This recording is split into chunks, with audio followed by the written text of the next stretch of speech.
Olá pessoal, bem-vindos a mais uma entrevista com o especialista. Hoje eu tenho o prazer de receber aqui o Dr. Serafim Borges.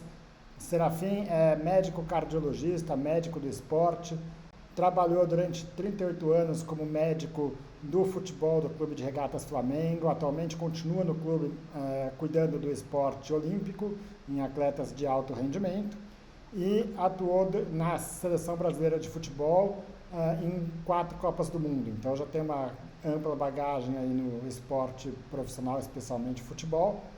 E a discussão que eu queria ter com você aqui, Serafim, hoje é a respeito do papel do médico na contratação de um atleta de futebol. Então, primeiramente, bem-vindo e obrigado pela sua disponibilidade. Obrigado, Odilon. Foi um prazer estar aqui falando com vocês.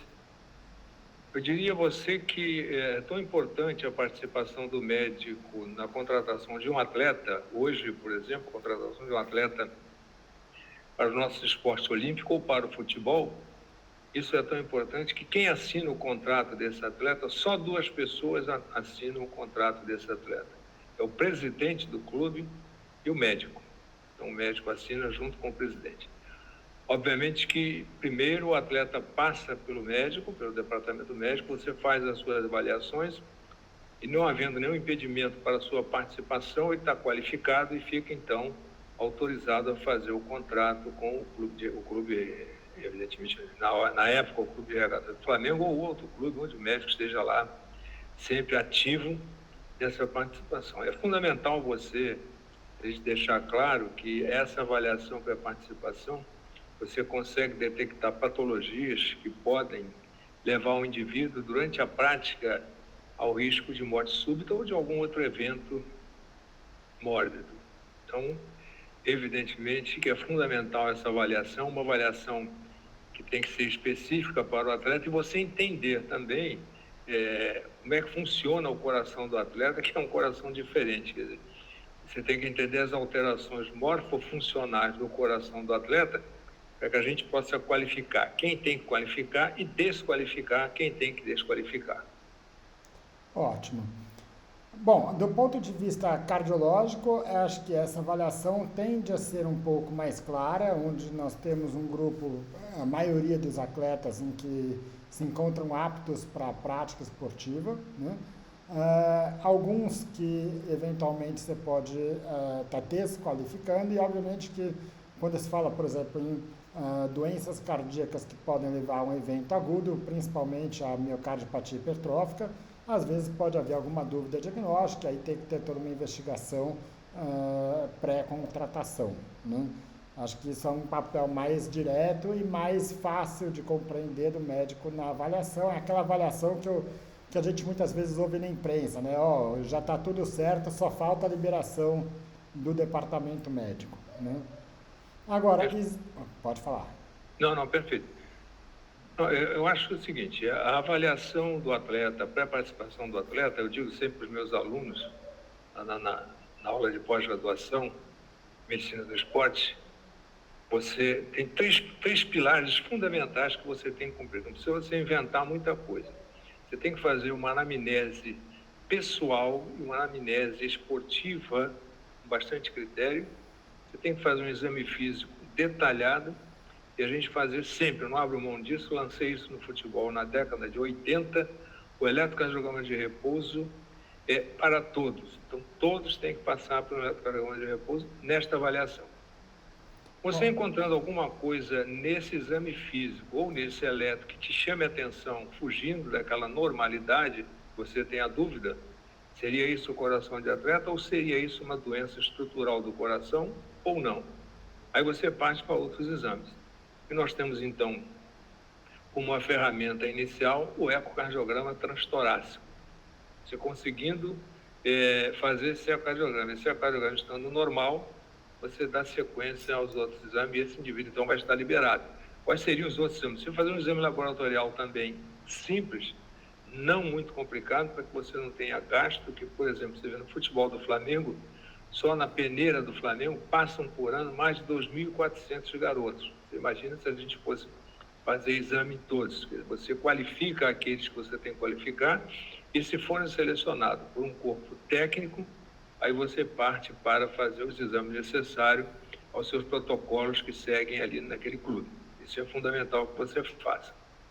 Ter sempre em mente, né, que das doenças estruturais que matam os indivíduos abaixo de 35 anos é a cardiomiopatia hipertrófica, cujo eletro de repouso é alterado em 95% dos casos. Veja você a importância da realização do eletrocardiograma de repouso.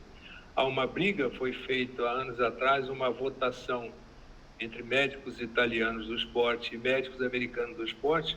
Os americanos não recomendam eletrocardiograma de repouso para todos. Eles não fazem eletrocardiograma de repouso, eles fazem só exame físico e liberam.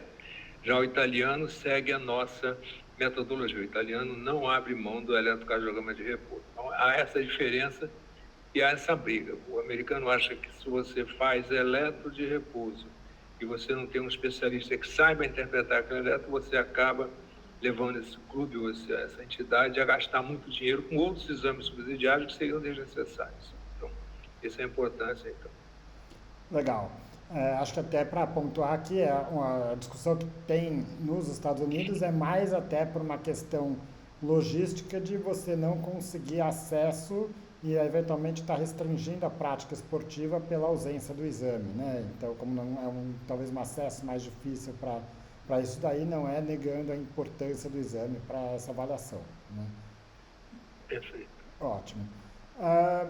Agora, pelo que eu entendi, quer dizer, pensando numa população ampla, como você falou aí, um time de base, uma avaliação de mais de 2.000 atletas anos que eventualmente estão querendo passar por uma peneira, é compreensível que a gente não consiga evoluir com testes mais específicos, né? Agora, pensando num futebol profissional, onde você está falando em contratações aí, com valores econômicos elevadíssimos, outros exames que eventualmente a gente tem disponível para avaliação da parte cardiológica, como por exemplo o teste de esforço, você considera isso imprescindível ou no momento de uma contratação isso daí pode ser relevado para um segundo plano? Nesses atletas que você colocou, um jogador de futebol hoje para a seleção brasileira ou o de regatas do Flamengo, as contratações são todas acima de 100 milhões para lá, 100 milhões, 200 milhões. Então, o médico tem uma responsabilidade grande. Então, você acaba, nesses indivíduos, associando sempre o ecocardiograma e um teste ergométrico. Se você quiser fazer uma avaliação funcional nesses indivíduos, para determinar os seus limiares, para passar isso para a preparação física, para que eles possam trabalhar, então, cada um dentro do seu limiar conseguido no teste cardiopulmonar de esforço, a gente faz um teste cardiopulmonar de esforço. Os clubes não têm montado nos seus, em geral não tem, alguns poucos têm. A gente tinha uma briga para isso, montar esse departamento de ergometria com um teste cardiopulmonar de esforço. Isso nós montamos na Confederação Brasileira, na concentração em Teresópolis, lá existe um teste cardiopulmonar. Então, o que o atleta da seleção brasileira faz? A gente faz a anamnese, exame físico, o eletro de repouso, os exames laboratoriais, o ecocardiograma e o teste cardiopulmonar de esforço. Então, esse ecocardiograma é fundamental que seja feito por pessoas treinadas e que tenham experiência. Nós temos uma médica no Rio de Janeiro, tem tese de mestrado, doutorado em ecocardiograma do atleta de futebol, e a gente sempre pede socorro para que ela faça, então, esses exames para a gente poder avaliar sem criar algum fantasma que não existe nesses indivíduos. Ótimo. Bom, a parte cardiológica eu acho que já está bem clara aí essa importância, onde que o médico, e é onde eu acho que o médico tem a importância maior aí de decidir, aí ninguém vai contrariar, ninguém vai discutir isso daí, né? Um ponto que já é um pouco mais, foge um pouco dessa coisa sim ou não, é a parte de lesões, o histórico de lesões, eventualmente histórico de queixas de dores e coisas nesse sentido, né? Como você disse, as contratações são muito caras e eventualmente tem um jogador e temos muitos exemplos de jogadores que chegam e que a gente vai ver, na verdade, não desempenham da forma como a gente espera, né? A gente sempre espera ter um jogador jovem, saudável, que esteja tecnicamente preparado para aquilo que se espera dele, que esteja fisicamente preparado. Mas muitas vezes a gente vai pegar um atleta que vem de um período eventualmente de baixo nível de competição, que eventualmente aquele atleta que foi para a Europa e estava muito bem aqui, chegou lá, acabou sendo colocado um pouco de lado e resolve voltar, ou é aquele atleta que eventualmente já tem um histórico de cirurgias, que já tem, mas que eventualmente está em atividades. Como é que você vê o papel do médico nessas condições? Deixa eu te falar. É fundamental que a gente tenha no departamento, no departamento você tenha a formação de uma equipe que eu gosto de chamar, crie isso, uma equipe interdisciplinar, uma equipe que interage entre os seus membros. É você ter um serviço de nutrição para você conversar, você ter um serviço de fisioterapia para você conversar, psicologia, preparação física. E eu lancei no futebol até assistente social, além da odontologia, também é fundamental para pegar esses meninos lá da base, para fazer uma correção dentária nesses indivíduos. Você, a partir desses elementos que você tem em mão, todos atuando, porque é o que você colocou. Às vezes você tem uma perspectiva num atleta, que você contratou, pagou caro e está ali muito empolgado, e às vezes o seu psique, o seu psicológico não é ideal para enfrentar aquela situação. Eu sempre digo, alguns clubes, como o Flamengo, por exemplo, a camisa pesa muito, quer dizer, a responsabilidade do atleta pesa muito. O estresse psicossocial desses indivíduos é muito grande. E aí imagina quando chega a uma seleção brasileira de futebol, alguma coisa então pior. Pior para todo mundo, né? Porque isso fica uma responsabilidade grande para desde o cozinheiro até o médico. Então é fundamental que você tenha essa equipe toda ali entrosada, porque, veja bem, quando começam a acontecer as lesões musculares uma atrás da outra, nós estamos vivendo isso aqui atualmente no Rio de Janeiro, um clube com muitas lesões musculares. Hoje eu estava vendo uma reportagem e o camarada dizendo, o preparador físico tem que vir aqui se explicar, porque, na verdade, a culpa não é do preparador físico, mas a gente acha, num momento como esse, se você tiver muitas lesões repetidas, são lesões musculares, você tem que tentar dar uma satisfação para a sua torcida, para o seu público, né? Dizer, olha, está acontecendo, é o excesso de jogos, é o clima, é a alimentação, os atletas não estão se cuidando, aí entra a equipe interdisciplinar. O atleta não está se cuidando, o atleta está ingerindo coisas que não deve ingerir, com excesso, por exemplo. A gente sabe que o álcool é altamente danoso ao músculo. Eu digo para eles lá, é incompatível você fazer atividade física de alta performance com uso abusivo do álcool. Vai ter problema, não vai conseguir. Então, essas orientações todas, para que você evite essa superlotação dos departamentos médicos, do departamento de fisioterapia, com tantas lesões, que aí você acaba tendo que dar explicações. Então, aí entra o médico, né, para tentar explicar. Os calendários, o calendário no Brasil é um calendário meio amador, em termos de você vê que você tem várias competições, tem clube hoje disputando a Copa do Brasil, o Campeonato Brasileiro, a Copa Sul-Americana e a Libertadores. Quer dizer, eles estão disputando 4 competições que cada jogo é uma decisão. Quer dizer, quando você tem cada jogo uma decisão, o estresse físico e mental do indivíduo é muito grande. Como é que é a recuperação dos indivíduos que disputam tantas competições ao mesmo tempo? É diferente. Você pegar um time que está disputando apenas um campeonato, uma Série A, apenas a Série A, dá para você se preparar e você deixar esse indivíduo em condições adequadas para participar. Agora, nesse montão de competições, tem que estar essa equipe interdisciplinar muito bem entrosada e discutindo, então, todos os aspectos desses indivíduos. Isso eu vejo lá no esporte olímpico. Legal.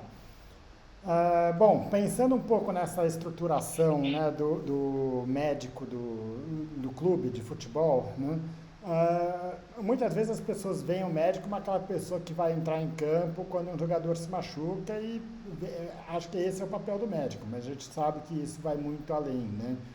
Uma das principais funções dentro do departamento é justamente coordenar uma equipe que envolve outros profissionais da área da saúde, né? Que inclui fisioterapeuta, o nutricionista, o psicólogo e outros profissionais médicos, fisiologistas, o próprio treinador eventualmente vai estar de alguma forma envolvido com isso, né? Muitas vezes existem certos conflitos de interesse, quer dizer, o futebol obviamente tem uma visibilidade muito grande e eventualmente você vai pegar, por exemplo, olha, uma suplementação alimentar que o nutricionista pode querer uma coisa, o fisiologista outra, o preparador físico outra, né? Ou a questão de uma transição de treino, que vai chegar um momento que é o fisioterapeuta, é o preparador físico que vai fazer, enfim, esses conflitos naturais aí dentro do esporte de alto rendimento como o futebol, né? Qual que é o papel do médico exatamente na coordenação dessa equipe?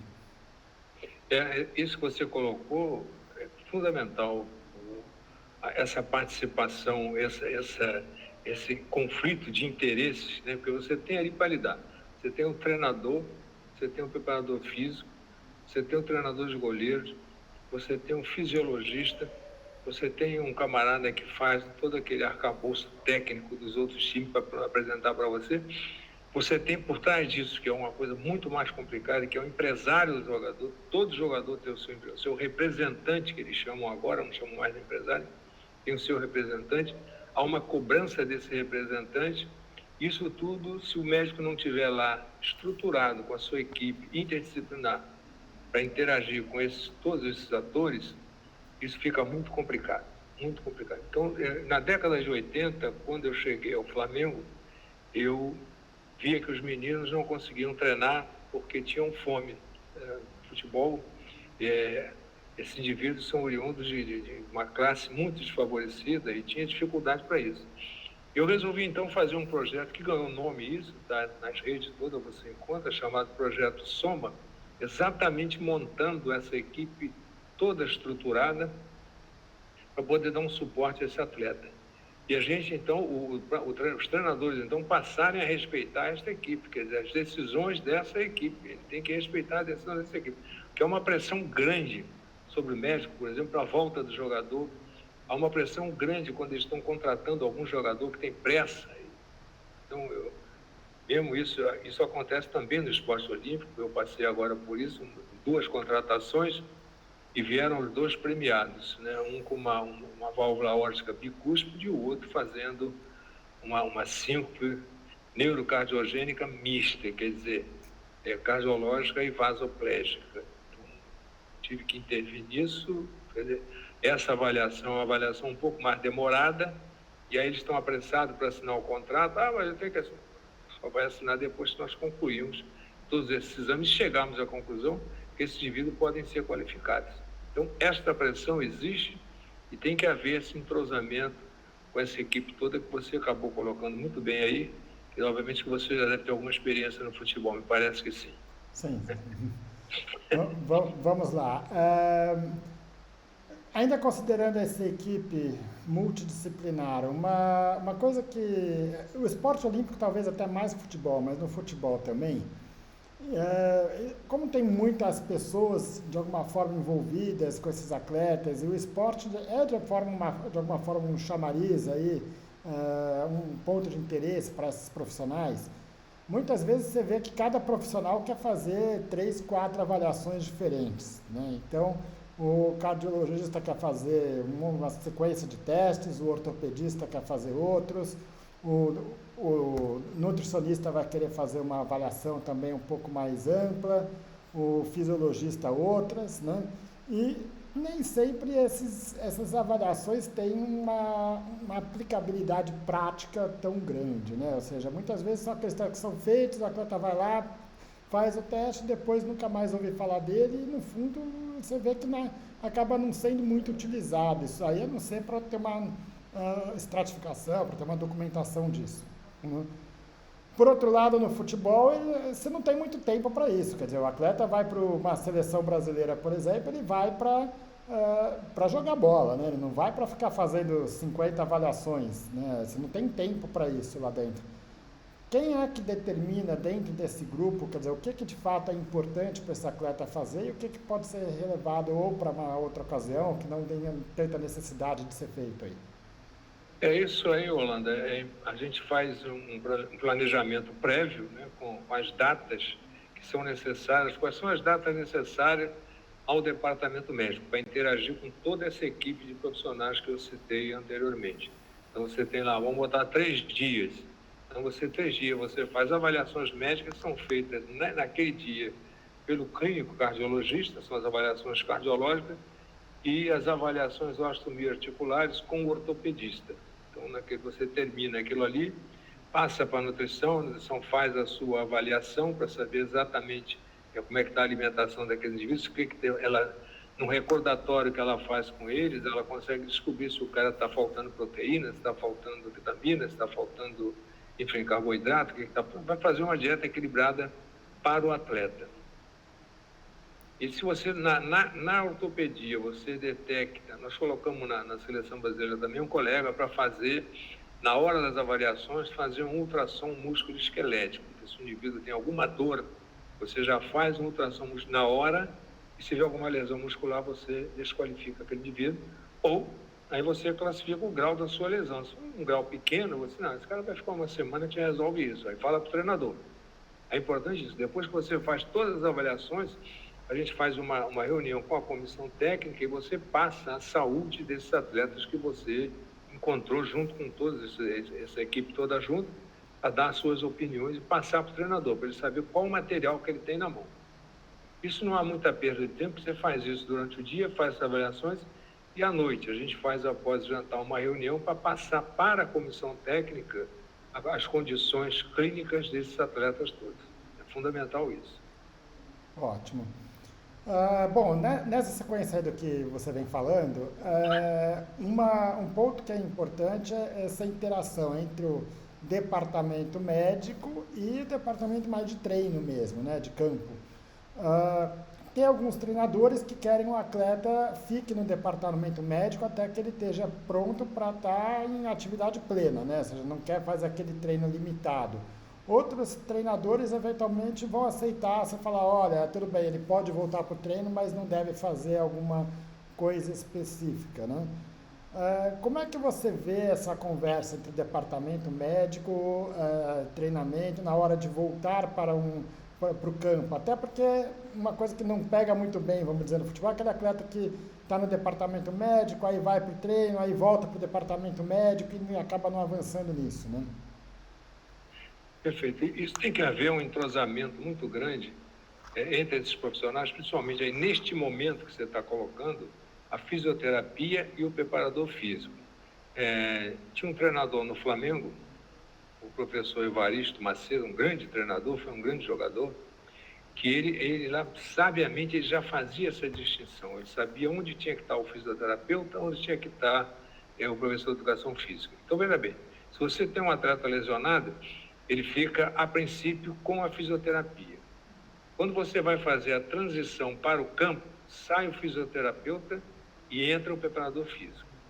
Porque então a briga dele era exatamente essa. Às vezes chegava, o fisioterapeuta estava no campo. Ele, não, aqui não, no campo não. O fisioterapeuta lá no seu departamento.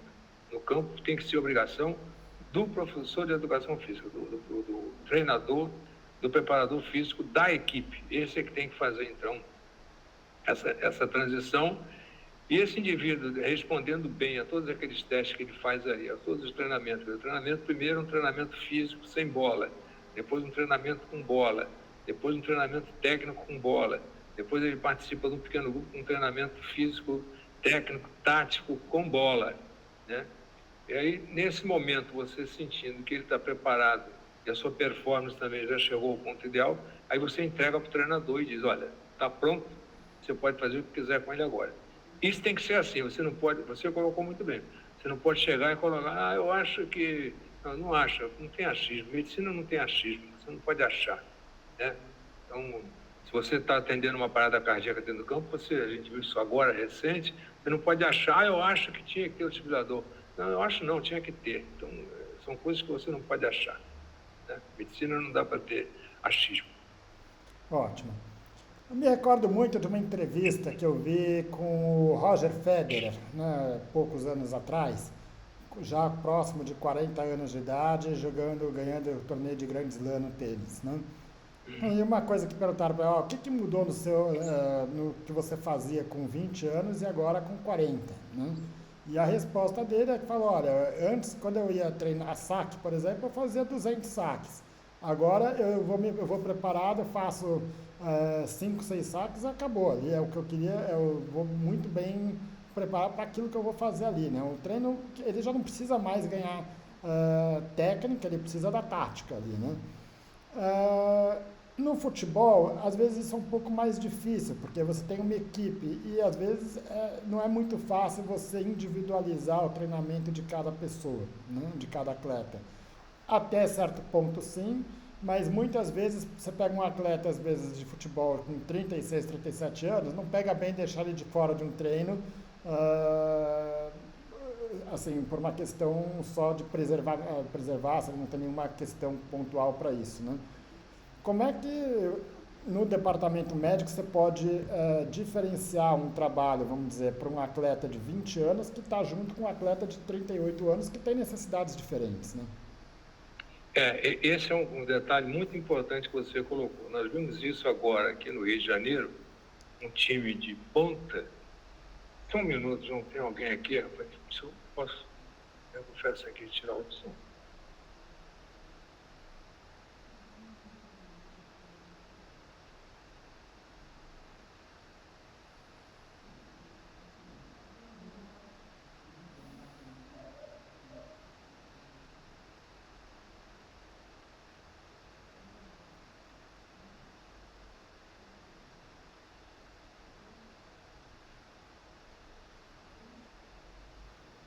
Desculpa, João. Não, sem problemas, vamos lá.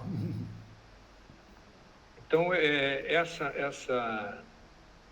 você sabe que no indivíduo, a partir dos 30 anos, mesmo ele sendo atleta, você começa a instalação de uma sarcopenia, a perda de células musculares. Obviamente que você vai perder força, você vai perder potência, você vai perder velocidade. Então, a equipe tem que estar preparada para entender isso. O ideal, né, no futebol, vamos falar do futebol, é você mesclar a experiência com a juventude. Fundamental, que você tem ali os jovens, mas tem que ter alguém experiente. Mas não precisa você colocar... O time tinha muitos jogadores acima de 30, 34, 35, 38, 39. Então, aí o time caiu de rendimento. Começou a cair de rendimento, começou a perder. E os indivíduos, a imprensa começa a cair de pau em cima. Mas o que está acontecendo? Não sei o quê. Está acontecendo exatamente isso. Quer dizer, o preparador físico da preparação começou a colocar tudo, provavelmente, dentro de um mesmo contexto de preparação, e aí os indivíduos mais velhos respondem, você sabe disso, que a curva de esforço, ela vai até um determinado limite, ela assume um platô, e você tem que ter sapiência para manter aquele platô. Aí você foi para aquela fase de manutenção. Se você, nessa fase de manutenção, você começar a exigir muito estímulo, obviamente que a curva vai cair. Aí o time caiu, e aí foi um desastre total. Hoje deram uma reformulada total, e esse time conseguiu, então, sair da fase de rebaixamento. Já está mais lá em cima, porque, óbvio, essa mesclagem da experiência com a juventude em esporte coletivo é fundamental. Você não pode ter só o jovem. Se tiver só o jovem, também não dá certo. A formação, quer dizer, a ansiedade, o desejo de ganhar do jovem é muito grande e ele acaba se atrapalhando. Ótimo, mas você vai diferenciar, vamos dizer, claro que não é você, o treinamento, o departamento médico muitas vezes vai estar dentro dele o fisiologista que vai avaliar a resposta daquele atleta ao treinamento, né? E é natural que você tenha eventualmente um atleta já numa fase mais avançada da carreira, com uma capacidade fisiológica mais limitada, onde você vai ver testes onde mostra que ele está com fadiga, né?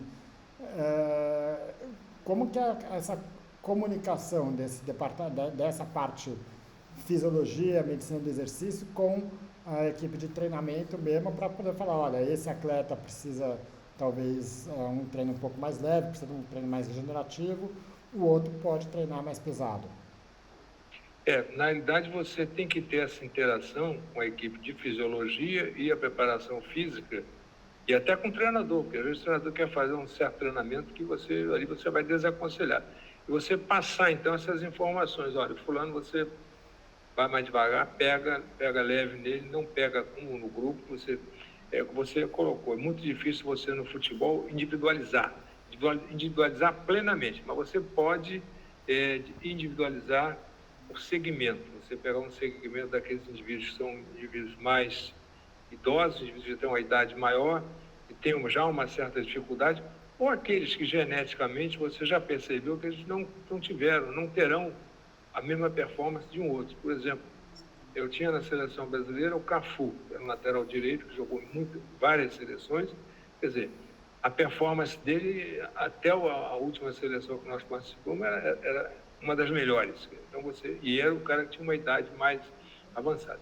Então, aí você tem que olhar a individualidade biológica do indivíduo e se ela está trazendo algum problema para você passar isso para o treinador. Então, tem aqueles que não gostam de treinar muito, que você tem que respeitar também. Nós tivemos vários exemplos no futebol que nós trabalhamos juntos. Aqueles que não gostam de treinar, mas tem uma técnica apurada, tem uma inteligência apurada que consegue jogar com a técnica e com a inteligência, porque também não é só força. Eu vou citar aqui um exemplo, um livro que eu li do Sócrates, a biografia do Sócrates, e tinha lá no livro uma história que Sócrates fez medicina, colega nosso, e ele só ia fazer o coletivo e jogava no fim de semana. E os outros colegas, mas como? Olha, esse cara só vem aqui para fazer isso e tal. O presidente reuniu o grupo e falou, olha, tudo bem, vocês também podem não treinar, mas se chegar no final de semana, jogarem o que ele joga, está todo mundo liberado. Então, você tem que respeitar aí a técnica do indivíduo. Ele não adianta que ele não é um atleta de ponta em termos de performance, mas a sua inteligência, a sua técnica é capaz de superar isso tudo. Ótimo. Seguindo na mesma linha disso daí, quer dizer, o calendário brasileiro é um calendário que é bastante sacrificante para os atletas e para os clubes, né? E muitas vezes os treinadores acabam tendo que poupar jogadores, ou às vezes até poupar o time como um todo, pensando no calendário dele. Então ele tem ali quais são as prioridades e onde que ele pode poupar quem é o atleta que ele pode poupar mais ou menos, né? Como membro do departamento médico, ele tem alguma influência nessa escolha? Quer dizer, quem que o treinador escuta para tomar esse tipo de decisão? Nessa decisão, o treinador escuta o médico, tem que ouvir o médico passar as informações, e ouvir o fisiologista. Então, a gente senta com o treinador para passar, olha, o fulano está assim, o outro está desse jeito, vamos fazer aqui assim, vamos dar um recovery maior para esse aqui e deixar o outro ir mais na ponta para resolver o problema, porque esse aqui, no momento, não vai responder e é suscetível a ter uma lesão. Isso você tem que estar também de olho aí para você sentir exatamente. Hoje você tem medidas que você consegue fazer certas dosagens de proteínas musculares e tal, que você acaba vendo quem é que está no maior desgaste muscular ou não. E você determinar se o indivíduo vai todo para 100% ou se ele vai para 50%, a metade daquilo que o outro lá que está preparado vai exigir. Eu acho que o departamento médico tem uma grande participação nisso. Não pode criar fantasmas, não é possível criar fantasmas. Você ficar vendo fantasma, e às vezes o indivíduo está fazendo corpo mole e você está entrando nesse corpo mole. Esse é o grande perigo de você entrar nessa história. Que ali médico é médico, jogador é jogador, professor é professor, cada um, no final todo mundo é amigo, mas na hora do trabalho você não pode misturar as coisas, não tem como fazer isso. Ótimo. Aproveitando esse ponto que você colocou, né, de eventualmente fazer corpo mole, muitas vezes um atleta, por algum motivo aí, que pode ser médico ou não, ele está numa fase de baixa de desempenho, né? E muitas vezes a justificativa que eles encontram para isso é o departamento médico, né? Então, olha, eu estou jogando mal porque o departamento médico agiu de uma forma errada, né? Isso pode, em alguns casos, até ter seu sentido, em outros não faz o menor sentido, né? Você, como médico, você tem um dever de guardar segredo, pelo menos de certas condições que esse atleta pode ter. Você não pode chegar lá e falar tudo que você fez com ele, né? No momento que você está, até como uma forma de proteção, né? O que você pode fazer no momento em que, de repente, tem um atleta que começa a falar que o departamento médico está atuando de uma forma inadequada. Isso é muito boa essa tua pergunta, porque é um fator difícil de você se envolver com isso, resolver isso de maneira plena. Na realidade, você tem que ter o jogador na mão, você tem que saber o que ele tem, o que você fez, e você ter a consciência de que o jogador está preparado. Se ele não quiser jogar, aí você passa isso para o treinador. Olha, fulano está... A gente tem o segredo médico, você não vai dizer o que ele tem, o que ele teve, o que você fez. Você tem razão. Mas você vai passar para o treinador e para o preparador físico. Olha, clinicamente, ele está pronto. Ele não tem nada que justifique não participar de um jogo ou de um treinamento. E aí você resolve. Aí, nesse caso, se perceber, se o departamento médico perceber alguma coisa em termos psicológicos, aí vai passar para o departamento de psicologia e olha, tenta resolver a cabeça desse indivíduo, que alguma coisa está acontecendo. Então, você retira ele do treinamento, retira de tudo e bota para a psicologia. Aí a importância da equipe que está ali interagindo. Isso é fundamental. Ótimo.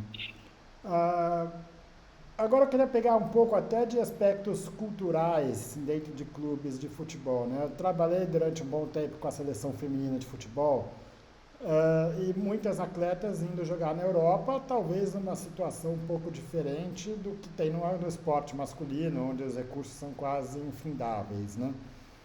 E era interessante que atletas que eventualmente estavam em clubes como Barcelona, como Paris Saint-Germain, vinham para uma convocação na seleção falando que esses clubes tinham um departamento médico muito ruim, que a fisioterapia era muito mal feita, que não se dava esse suporte lá, o que obviamente você vai pensar que alguma coisa está errada, né? E quando você vai conhecer, de fato, existe no Brasil uma coisa cultural que é de querer proteger demais os atletas, no sentido de falar, olha, se tiver que levantar 10 vezes a perna, tem que ter um fisioterapeuta do lado olhando para ele, contando quantas vezes ele está levantando a perna, né? Não, em outros lugares o fisioterapeuta vai falar, olha, isso aqui você tem que fazer isso aqui, e agora você se vira, né? A mesma coisa numas férias. Eventualmente, em clubes nos Estados Unidos de futebol feminino, que são clubes muito fortes, vinha e falou, olha, acabou a temporada, agora você tem que voltar daqui a 3 meses, né?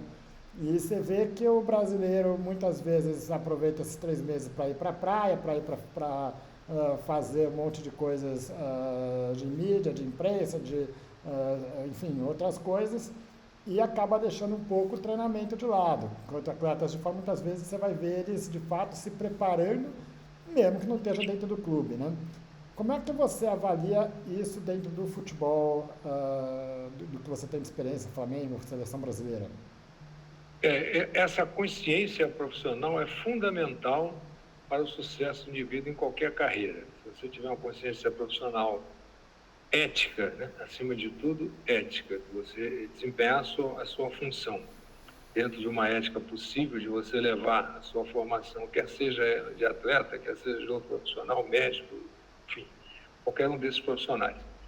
Esses meninos no futebol, eles têm um cognitivo muito pouco desenvolvido, porque eles vêm, aquilo que eu coloquei, eles vêm de uma classe mais pobre, sem muitas oportunidades, e isso atrapalha o desenvolvimento do indivíduo. Quer dizer, essa falta, essa cultura, esse desenvolvimento dos seus neurônios, esse desenvolvimento da sua inteligência, isso é fundamental para que ele possa, então, com a inteligência que ele ganhou.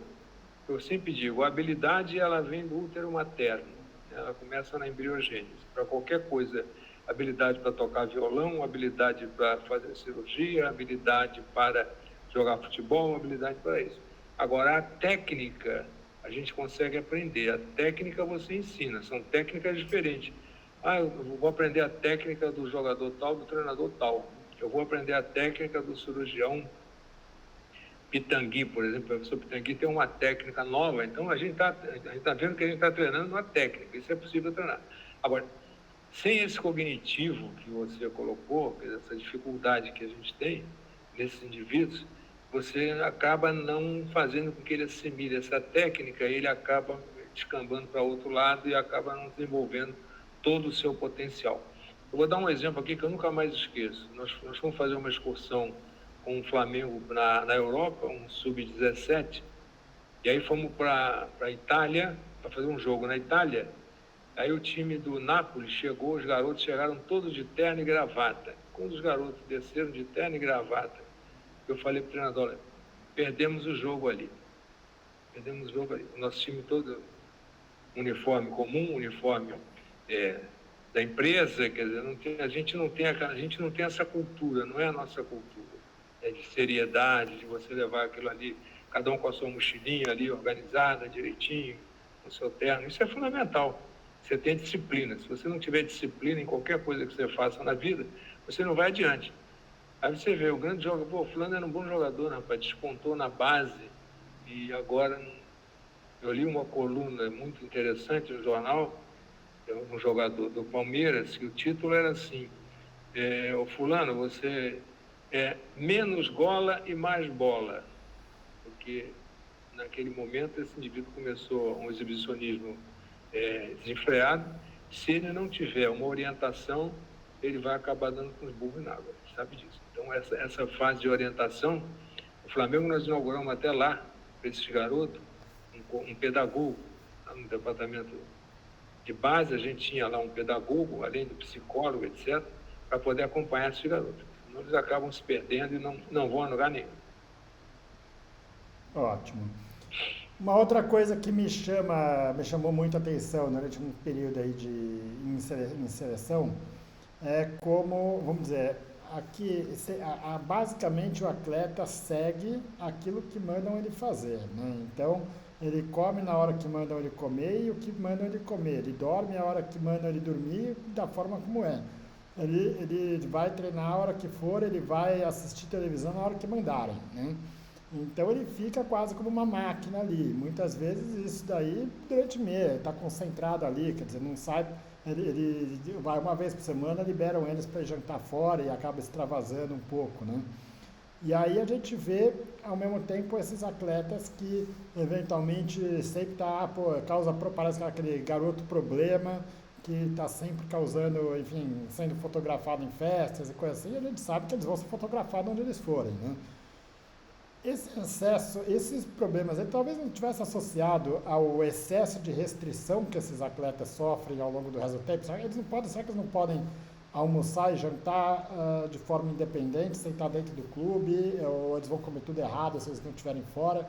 Como trabalhar essa questão de responsabilidade para o atleta, ao invés de ficar controlando tudo que ele tem que fazer, porque você não vai conseguir controlar tudo que ele vai fazer, né? Isso aí é muito interessante. Eu digo sempre, você acaba criando um monstro, como se fosse um robô. Vou dar um exemplo. O jogador de futebol, ele não sabe nem sequer fazer um check-in no aeroporto. Ele não aprende isso, porque tem tudo na mão ali. Já vem o check-in está pronto, a passagem está pronta, o seu assento está pronto. Exatamente o que acontece nas concentrações. Essas concentrações duradouras, longas, o indivíduo tem isso, tem hora para o café da manhã, tem hora para o almoço, hora para o lanche, hora para jantar, hora para isso, hora para aquilo. Isso acaba trazendo uma certa dificuldade. Eu acho que a gente vai chegar um dia, talvez, essa autonomia que você colocou do atleta, de fazer essas coisas, mas fazer de modo independente. Fazer de modo independente. Eu vivi numa seleção brasileira que chegou um diretor para mim e falou, doutor, esse pessoal tem que acordar todo para tomar café. Eu falei, bom, se o senhor conseguir acordar jogador de futebol para tomar café, eu vou lhe dar um prêmio, porque o senhor não vai conseguir. Então, por exemplo, o café da manhã, nessas concentrações longas, você tem, no máximo, 3 jogadores que descem para tomar café. Mas ninguém desce para tomar café. Todo mundo fica no seu quarto lá, dormindo, vendo o seu celular, vendo o seu computador, e só chega na hora do almoço. Então, não dá para você... Eles acham que essa rigidez vai resolver o problema. Não resolve, só piora. Você colocou muito bem. Ótimo. E seguindo nesse caminho, a gente tem um problema muito grande atualmente na população em geral, não só com atletas, que é o excesso de uso de aparelhos eletrônicos, né? E especialmente no caso de atletas, isso é até uma necessidade para eles, porque muitos desses atletas, eles têm ganhos econômicos associados à imagem, à divulgação da imagem, redes sociais e coisas desse sentido, né? Por outro lado, quer dizer, se a gente for comparar, pegar o tempo de campo do jogador profissional atualmente, vai o quê? 2 horas por dia, né? Quer dizer, em altíssima intensidade. Ou seja, a diferença que faz ele ser um profissional de alto rendimento é o que ele vai fazer fora do treino, né? Não é um contrassenso você pensar que, quer dizer, pô, talvez ele está treinando com bola aquilo que um atleta amador poderia fazer depois de trabalhar, né? Que 2 horas você tem muita gente que treina amador e vai trabalhar. E aí, na hora que precisaria estar cuidando da alimentação, na hora que precisaria estar cuidando do descanso, do repouso, está usando rede social, né? E aí, o que, que pode ser, como é que vocês trabalham esse tipo de questão? A rede social, Einstein, lá nos anos tal, o Einstein falou que as mídias seriam, a tecnologia seria o fim do mundo. Então, hoje a gente vê, por exemplo, hoje as crianças, eu não sei como é que é a letra do meu neto. Eles não escrevem mais uma caneta na mão, com um caderno, coisa. Eles escrevem no computador.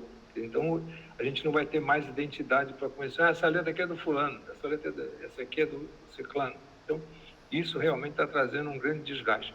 Isso, para o atleta, é altamente pernicioso, porque o atleta fica numa rede social a noite inteira, que é o momento que ele tinha que estar descansando, que é fundamental. A gente sabe que o melhor treinamento é o sono, essa hora é que ele está treinando, está ganhando muito mais do que se estivesse correndo lá no campo com a bola, e o indivíduo está na rede social, aí porque ele tem Instagram, ele tem o X, ele tem o Facebook, ele tem o WhatsApp, ele tem isso aqui, né?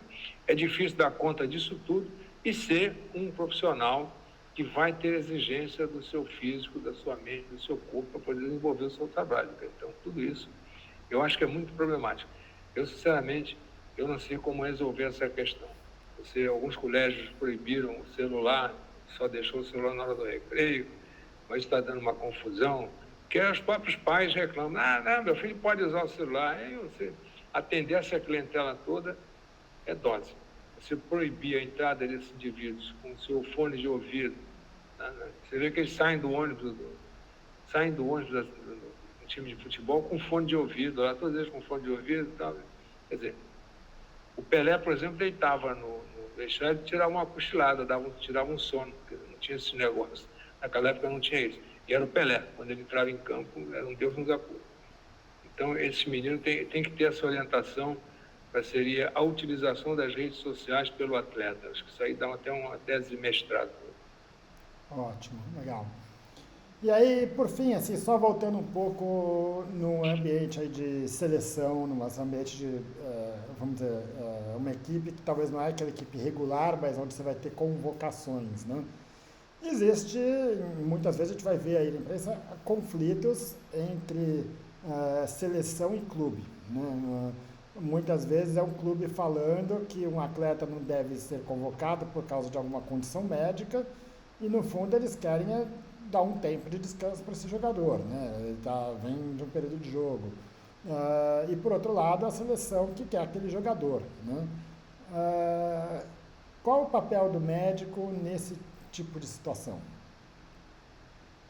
Essa é uma situação que você pode auxiliar esse indivíduo, quer dizer, na realidade, você está falando de um atleta lesionado, né? Que está fora, é isso, para assistir. Eu acho que o atleta que está lesionado está meio claro, né? Agora, aquele atleta que a gente pode ver, tá com uma dor, vem com uma dor muscular, ele vem com alguma condição de saúde que não é impeditivo dele de jogar, senão, porque se for impeditivo de jogar, a seleção não vai levar, né? Ou está numa fase final de recuperação de lesão, então aquela fase de começando a voltar para o jogo, né? E o clube, eventualmente, ele quer preservar esse atleta para estar em rendimento no clube, não quer ele rendendo na seleção, né? Nós tivemos, vamos falar aqui da Copa 2002, o Brasil foi pentacampeão, nós tivemos 2 problemas que foram problemas que marcaram bem, que foi o Ronaldo, o fenômeno, né, e o Rivaldo. O Rivaldo, se você olhar a biomecânica dele, você fica assustado. Como é que ele conseguiu ser um gênio? E Rivaldo, eu falei para ele certa vez, Rivaldo, você é um monstro. Faltou para você um pouco de mídia, você fazer propaganda de você mesmo. Ele concordou comigo, ele agora está fazendo até propaganda na televisão. E o Ronaldo, com aquela cirurgia de joelho, e o doutor Rum, que era o ortopedista, bancou os 2, contrariamente aos médicos espanhóis. Inclusive, nós fomos um dia fazer um treino, à tarde, de repente uma confusão lá no treino, um monte de imprensa em cima de um cara falando. Quem era o cara? Era o médico do Barcelona, dizendo que o Rivaldo não tinha condições de jogar a Copa do Mundo. O Rivaldo foi o vice-artilheiro da Copa do Mundo. Então, são certas coisas que o médico tem que bancar. Se o médico acha que ele tem condições de ficar ali na seleção, na hora tem que falar, pode deixar ele comigo que eu vou tratar dele, ele vai participar dos jogos. Você tem que ter essa noção. E, pelo outro contrário, o fulano veio e você, não dá, esse não vai dar para recuperar, então, infelizmente, a gente vai cortar. Então, tivemos um outro problema grave, que foi na véspera do primeiro jogo da seleção brasileira, o Emerson, que é um cabeça de área, fez uma luxação de ombro. Ele foi brincar naquele joguinho lá de brincadeira que se faz na véspera do jogo, ele foi pro gol, foi dar um mergulho, luxou o ombro. Só que ele fez uma fratura junto. E naquele momento tinha que decidir se ele ia continuar ou não ia continuar. E o doutor Runco, que é um ortopedista, falou, olha, não tem como continuar, vamos fazer uma tomografia desse ombro dele para a gente ver isso aí agora e resolver se vai cortar ou não. E infelizmente, ele era o capitão, era o cara que ia levantar a taça, mas foi cortado naquele momento. Naquele momento ele não entendeu, quando ele viu a fratura ele entendeu bem, ele entendeu melhor, e hoje ele até agradece. Então, na realidade, você tem que ter essa postura, a tomada de decisão é fundamental. Eu acho que essa pergunta foi muito bem colocada. Ótimo. E aí, assim, finalizando mais uma vez, quer dizer, numa situação como essa, né? Muitas vezes o treinador, alguns treinadores, eles têm um conceito muito bem pontualizado de cada profissional dentro do time, tudo isso, né?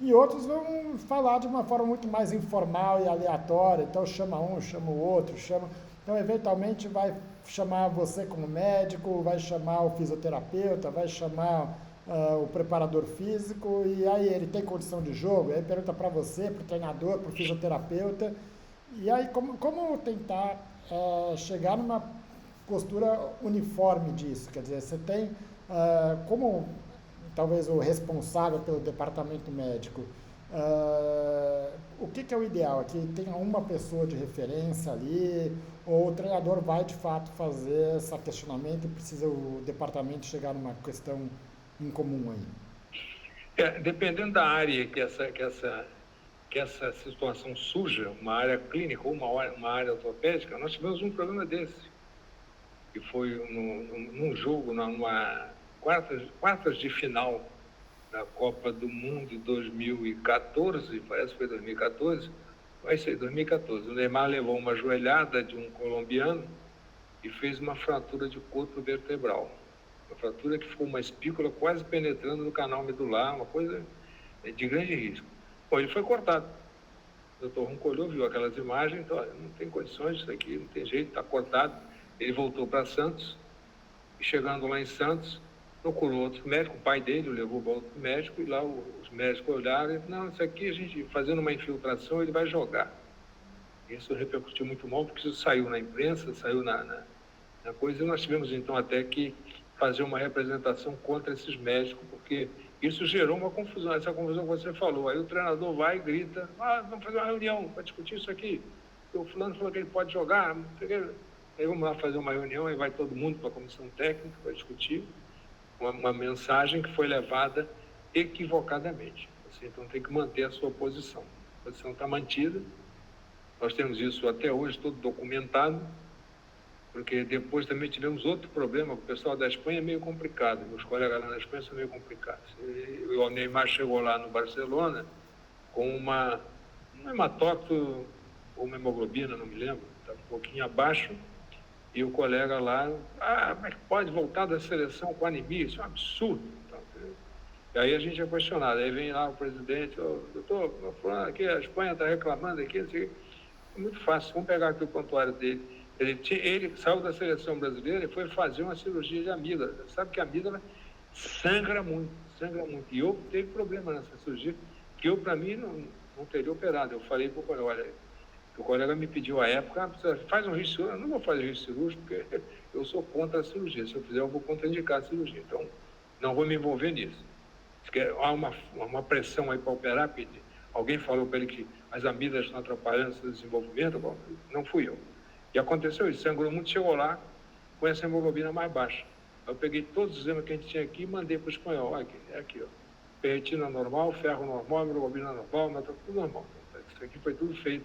Porém, ele foi submetido a uma cirurgia de amígdala. Então, seria ideal que você conversasse com o otorrino que fez. Então, tem esses problemas. Isso aí dá um livro de história. Ótimo.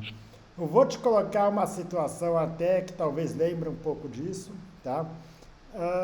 Eu fui uma vez recentemente procurado por um atleta de um clube de Série A de Campeonato Brasileiro, que neste momento está emprestado para um clube europeu, mas que está um pouco fora de atividade ali, né? E a grande questão dele é justamente essa, quer dizer, segundo ele estava nesse clube e o departamento médico não estava valorizando uma queixa dele, né? De alguma forma dava para entender que o clube está entendendo que aquele jogador estava com alguma prova que não era exatamente a queixa dele, né? E, por outro lado, ele pegou uma indicação de um profissional de fora do clube que acabou indicando um procedimento cirúrgico para ele, né? E a ideia ali era pegar uma terceira opinião, acho que não vou entrar em detalhes disso daí, né? Mas é uma situação que acontece com alguma frequência, né? Os atletas eles têm direito a procurar alguma avaliação fora do clube, né? Mas e aí? Quer dizer, o clube, o profissional de fora indicou um procedimento que eventualmente vai afastar ele do clube, né? Como é que funciona isso? Como é que você vê isso na prática? Eu vejo isso uma questão que eu digo sempre. Eu acho que o médico tem que ter o seu livro de ética na cabeceira da sua cama. E de vez em quando à noite, quando tiver com a sua insônia, pegar e dar uma lida. Tivemos um problema desse agora numa seleção brasileira olímpica. É uma atleta que tem um forame oval patente, que é um FOP, que a gente chama, né? Que é um buraquinho que existe lá entre os átrios. É uma doença congênita. Ela nasceu com isso, mas muito pequenininho, nada a fazer. Eu vi aquilo ali, diagnostiquei na avaliação, na chegada dela, que ela não é do Rio de Janeiro. Conversei com a família, liguei para a família lá, família do Sul, liguei, conversei, expliquei para o pai, expliquei para a mãe, aqui a nossa conduta é mantê-la em atividade e acompanhar. Não vejo nesse momento necessidade de fechar. O fechamento disso, obviamente que hoje a curva de aprendizado está até um pouco bem melhor. Você colocar uma prótese ali, uma prótesezinha para fechar aquele buraco sem fazer toracotomia, isso é fundamental. Né? Mas ela chegou na seleção brasileira e foi ameaçada. Lá, quando nós mandamos o relatório, o colega viu e disse que não, lá para continuar na seleção teria que fechar o foco. Ela seria cortada. Você vê a situação que a gente fica. Aí o chefe do departamento veio falar comigo, eu falei, olha, neste momento, ela está entregue lá aos colegas da seleção brasileira. Se ele for ético, ele vai agir de acordo com a ética, né? A minha posição está determinada ali. Eu não fecharia neste momento. Aí o problema dele é resolver a questão lá com a atleta. Acabou resolvendo, ele mandou fechar, fechou com um colega de alto nível, do Rio de Janeiro, e felizmente deu tudo certo. Mas não havia necessidade. Então, esse que você colocou, isso acontece. O atleta, ele tem direito a buscar a terceira opinião e, às vezes, ele passa por uma seleção brasileira, o mestre da seleção brasileira quer interferir na tua conduta. Aí não dá, ele tem que conversar com você. Ótimo. Né? Agora, a grande questão é que esse atleta ele tem o contrato, né? E aí ele vai, eventualmente, ele pode decidir fazer uma cirurgia que vai contra o departamento médico daquele clube. E aí, o que o clube pode fazer nesse sentido? Ele simplesmente aceitar e vai ter que respeitar o tratamento feito fora? Como é que funciona? Como é que eu estou pensando num clube que eventualmente tem um salário aí de R$500 mil por mês para esse atleta, né? E uma cirurgia que eventualmente ele pode... Eu vou até te dar uma indicação mais clara. Uma atleta que tem uma luxação recorrente de tornozelo, então ela tem uma instabilidade, que tem uma indicação cirúrgica, só que ela está jogando há 3, 4 anos com essa instabilidade de tornozelo, né?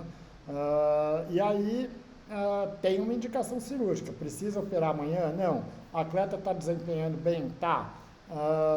E agora, quer dizer, bom, tem uma indicação até clara, mas ela pode prolongar aquilo. O que você pode fazer nesse sentido? Você interferir na conduta desse colega que ele foi buscar opinião, também não é ético. Você mantém. A gente pode dialogar. Tivemos um caso desse, um atleta tinha uma pubalgia crônica tratada ali, não foi indicado cirurgia para ele, né? Você sabe que essas cirurgias de pubalgia são cirurgias complexas, que muitas não dão certo, e né, ainda há uma curva de aprendizado grande que vai ter que surgir por aí. Muito bem, esse atleta foi lá para o seu estado, o colega chegou lá, operou, ele fez uma infecção, fez uma septicemia e acabou no CTI. Então, acontece esses atropelos, entendeu? E o colega não conversou, não passou. Eu acho que o colega poderia ligar para você e perguntar: João, aqui eu estou com fulano aqui, e veio para cá, que está com isso, com aquilo, vamos tratar. Você concorda com isso? Concordo. E aí também, o importante é dialogar. Você dialogar, mas acho que você não pode atropelar, porque a gente tem muito isso. O atleta chega lá para a gente, e aí? Eu fui aí vem lá com o responsável, com o seu procurador, porque ele procurou o fulano lá fora. Olha, não tem que procurar o fulano lá fora, tem que passar por aqui primeiro e a gente conversar. Isso não está correto. Você tem que trocar ideias com o colega dessa terceira opinião, ele tem que te ouvir. Não pode pegar isso, porque aí vira um conflito de interesse, esse colega começa a criar conflito de interesse para ele, para puxar para ele algo que você discorda. Você escolhe, no momento não é cirúrgico. Eu estou tentando fazer uma reabilitação conservadora. Se você acha que este momento é cirúrgico, você está me comunicando, boa sorte. Vamos aguardar.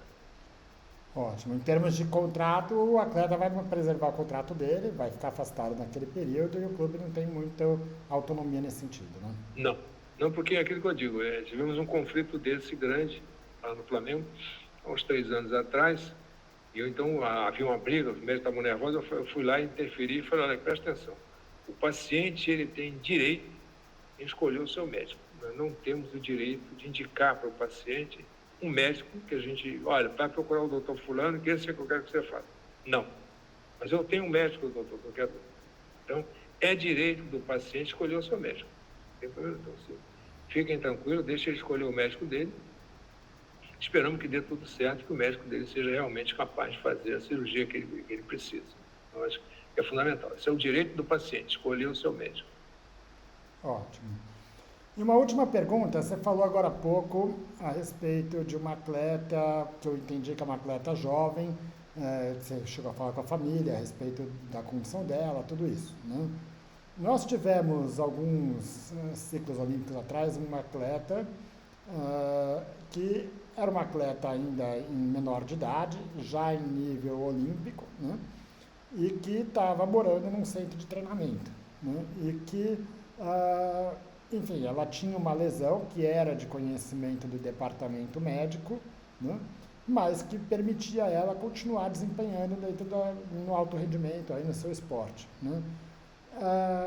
Não sei exatamente como acabou essa situação, mas a família acabou processando o médico do local onde ela estava treinando, porque não porque tinha sido maltratada, mas porque ela estava com uma condição que era uma condição de saúde que vinha progredindo decorrente do treino, e a grande questão ali é que a família não tinha sido comunicada e era uma atleta menor de idade, né? Dentro de um clube como o Flamengo, onde você está atuando com esses atletas menores de idade, até onde vai essa sua autonomia? Porque os atletas estão lá sem pais, os pais às vezes estão morando em outro estado, outra coisa, só vai ver o filho nas férias, né? Como é que vocês lidam com essa situação? Eu acho que é o seguinte, hoje cada vez mais a nossa profissão ela tem que ser compartilhada com, no caso dos menores, tem muitos menores lá, né? No esporte olímpico, muita criança abaixo de 18 anos, você tem que compartilhar com a família, evidentemente compartilhar com o atleta e com a família, isso é fundamental, não tem jeito, esse compartilhamento tem que ser feito. Se você pega alguma coisa alguma lesão, alguma doença que você acha que vai atrapalhar naquele momento, você primeiro tem que comunicar à família, né? Compartilhar com a família, compartilhar o seu desejo e a família concordar ou não tem problema. Não, doutor, eu não concordo que ela vai operar isso agora. Então, eu acho que eu vou ouvir lá um médico dela desde pequenininho. Não tem problema nenhum. A senhora tem todo o direito de escolher o seu médico. Cabe você, então, fazer um relatório dessa paciente, entregar para a responsável dessa paciente, porque ela quer presente ao médico que ela foi procurar. E aí ele, então, vai fazer lá tomar as suas atitudes que ele achar cabível ao caso. Legal. Senhora, enfim, acho que foi uma discussão bem válida. Acho que a gente buscou abordar aqui um pouco os desafios que o médico tem no futebol, alguma coisa saindo um pouco disso, mas principalmente no futebol, né? Que tem características muito individuais aqui, dada a visibilidade, dado outras questões que esses atletas têm, né? Acho que quem chegou até aqui deu para entender bastante os desafios que a gente tem. Nada disso é tão simples, né? Então, quando a gente fala, olha, vamos cortar ou não vamos cortar o jogador, isso depende de você ter uma bagagem no futebol que te dê condições de tomar essa decisão de forma correta. Às vezes você vai ter uma decisão que fala, pô, talvez aquele atleta pudesse ter ficado ou não, ou talvez ele devesse ter sido consultado mais precocemente. Isso aí é uma coisa que só a experiência vai trazer, né? Mas acho que para aqueles que estão aí tentando seguir esse caminho, entender um pouco esses desafios, acho que foi bastante esclarecedor aqui. Bom, eu que agradeço, então, o seu convite, a indicação do Roberto Naum, que é um grande amigo, e fiz agora mais um amigo, e você fica à disposição, se você quiser um dia conhecer lá o nosso esporte olímpico, lá no Flamengo, é só fazer contato. Você é de São Paulo, né? São Paulo, mas tenho família no Rio. Ah, tá. Então, quando você estiver passeando aqui pelo Rio, se quiser conhecer lá o nosso... Porque hoje, em termos de... Tirando aqui, não estou sem conflitos de interesse, o Flamengo hoje tem a melhor estrutura de esporte olímpico, talvez, do Brasil. Nós tínhamos o Pinheiros, em São Paulo, que tinha uma grande estrutura, mas que passou lá por uma reformulação que não ajudou, eu acho que não. Eu acompanho muito o esporte olímpico. E Minas Tênis Clube, que deu uma caída, deu uma melhorada agora. Mas o Flamengo, nesse momento, é colocado no top. Porque o que a gente fornece de jogadores da seleção brasileira, quer dizer, nadador, remo, basquete, vôlei, ginástica olímpica, ginástica artística, nado artística, é uma grandeza que você não tem noção. Ótimo. Convido você um dia lá, a dar um passeio lá. Obrigado mais uma vez, Serafim. Muito obrigado, amigo. Boa noite aí. Boa noite. Com Deus.